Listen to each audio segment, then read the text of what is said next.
শুরুতেই থাকছে সংবাদ শিরোনাম। ব্রাহ্মণবাড়িয়ায় ৪০০ খাল পুনরুদ্ধার করা হবে প্রতিমন্ত্রী জোনায়েদ সাকি। সঞ্জীব ভট্টাচার্যের পাঠানো তথ্যচিত্রে থাকছে বিস্তারিত। পরিকল্পনা প্রতিমন্ত্রী জোনায়েদ সাকি বলেছেন, দেশের বিভিন্ন স্থানে থাকা হাজার হাজার খাল পুনঃখননের উদ্যোগ নেওয়া হয়েছে। এর অংশ হিসাবে ব্রাহ্মণবাড়িয়া জেলা প্রশাসনের পক্ষ থেকে প্রায় ৪০০টি খাল চিহ্নিত করা হয়েছে, যেগুলো পর্যায়ক্রমে পুনরুদ্ধার করা হবে।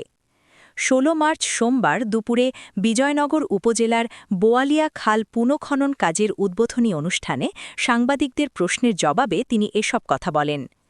প্রতিমন্ত্রী বলেন, খাল পুনঃখননের মাধ্যমে উৎপাদন ও বিনিয়োগ বৃদ্ধির পাশাপাশি প্রাণ প্রকৃতির রক্ষার বিষয়টিও গুরুত্ব পাচ্ছে।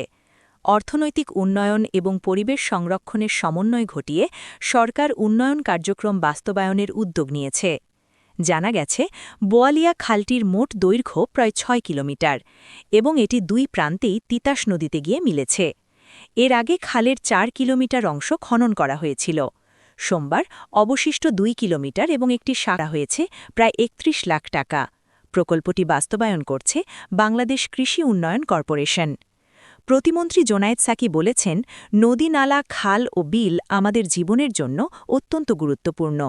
এগুলো উৎপাদন বৃদ্ধি, বিনিয়োগ ও কর্মসংস্থান সৃষ্টিতেও বড় ভূমিকা রাখে। তাই যারা নদী, নালা ও খাল দখল বা দূষণ করছে, তাদের বিরুদ্ধে ব্যবস্থা নিয়ে এইসব জলাশয় দখলমুক্ত ও সজীব করতে হবে।